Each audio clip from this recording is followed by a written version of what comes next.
প্রতীক্ষার অবসান ঘটিয়ে গোটা বাংলায় ধেয়ে আসছে কালবৈশাখীর সঙ্গে ভারী বৃষ্টি। এই অসহ্যকর গরম ও তাপপ্রবাহ থেকে বৃষ্টির জন্য নাকাল গোটা বঙ্গবাসী। একদিকে গরম, অন্যদিকে তাপপ্রবাহ, এই দুয়ের জেরেই ভ্যাপসা গরমে নাজেহাল হতে হচ্ছে গোটা বঙ্গবাসীকে। তবে এই অসহ্যকর গরম থেকে মুক্তি পেতে আবহাওয়া দপ্তরের তরফ থেকে চলে আসলো বিরাট বড় সুখবর। তো বন্ধুরা, কালবৈশাখীর সঙ্গে এই বৃষ্টি কবে কখন থেকে শুরু হচ্ছে, কতদিন পর্যন্ত চলবে, এই নিয়ে কি জানালো আবহাওয়া দপ্তর, সঙ্গে জানিয়ে দেব কলকাতা সহ উত্তর ও দক্ষিণবঙ্গ মিলিয়ে গোটা বাংলাদেশের আবহাওয়া খবর এক নজরে। তো বিস্তারিতভাবে জানতে হলে অবশ্যই ভিডিওটি মনোযোগ সহকারে শেষ পর্যন্ত দেখবেন। সাথে আপনার জেলার নামটি কমেন্ট বক্সে জানাবেন, ভিডিওটিতে একটি লাইক করবেন, আর চ্যানেলটিতে নতুন দর্শক হয়ে থাকলে চ্যানেলটি সাবস্ক্রাইব করে পাশে থাকবেন। এই মাস জুড়ে কলকাতা সহ দক্ষিণবঙ্গের তাপমাত্রা লাগাতার ঊর্ধ্বমুখী। খটখটে শুকনো আবহাওয়া, সাথেই তীব্র তাপপ্রবাহ।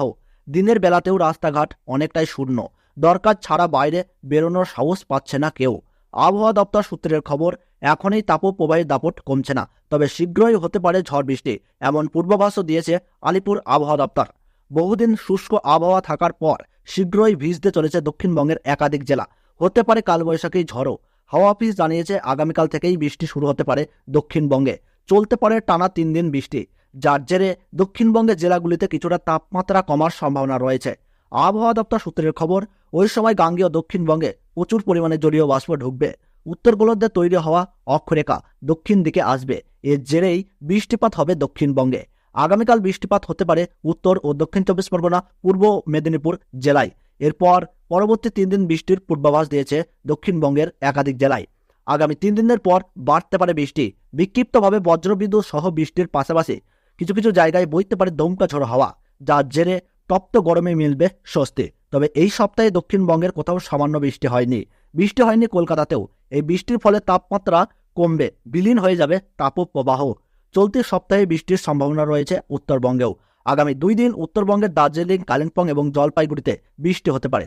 বজ্রবিদ্যুৎ সহ বৃষ্টির পাশাপাশি ঘন্টায় 30 থেকে 40 কিমি বেগে দমকা ঝোড়ো হাওয়া বয়ে যেতে পারে।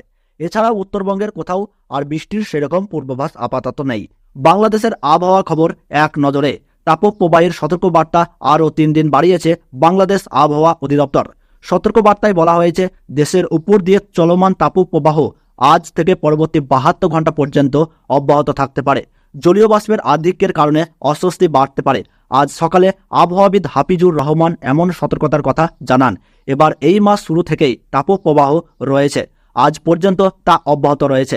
আবহাওয়া দপ্তরের সতর্কবার্তায় বলা হয়েছে, আজ সকাল 9টা থেকে আগামী সকাল 9টা পর্যন্ত চট্টগ্রাম ও সিলেট বিভাগের 2-1 জায়গায় অস্থায়ীভাবে দমকা বা ঝোড়ো হাওয়া বয়ে যেতে পারে।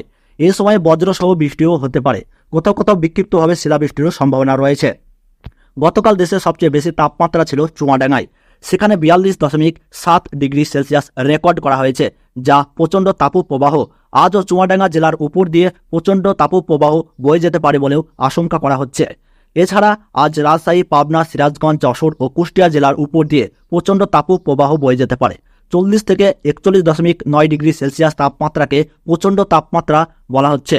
অন্যদিকে দিনাজপুর, রাঙামাটি, চাঁদপুর, ফেনী, বান্দরবন জেলাসহ রাজশাহী ও খুলনা বিভাগের অবশিষ্টাংশ এবং ঢাকা ও বরিশাল বিভাগের উপর দিয়ে মৃদু থেকে মাঝারি ধরনের তাপপ্রবাহ বয়ে যেতে পারে। 38 থেকে 39.9 ডিগ্রি সেলসিয়াসকে মাঝারি তাপপ্রবাহ এবং 36 থেকে 37.9 ডিগ্রি সেলসিয়াসকে মৃদু তাপপ্রবাহ বলা হয়ে থাকে। গতকাল ঢাকায় সর্বোচ্চ তাপমাত্রা ছিল 37.4 ডিগ্রি সেলসিয়াস। আবহাওয়াবিদ হাফিজুর রহমান বলেন, যেখানে বৃষ্টি হবে সেখানে তাপপ্রবাহ প্রশমিত হবে। তাছাড়া সিলেটে তাপপ্রবাহ নাই, চট্টগ্রামের সব জায়গাতেও তাপপ্রবাহ নাই। আগামী 24 ঘন্টার মধ্যে সিলেট ও চট্টগ্রামের কিছু জায়গায় বৃষ্টি হতে পারে। ঢাকা সহ অন্যান্য অঞ্চলে তাপপ্রবাহের সম্ভাবনা ক্ষীণ।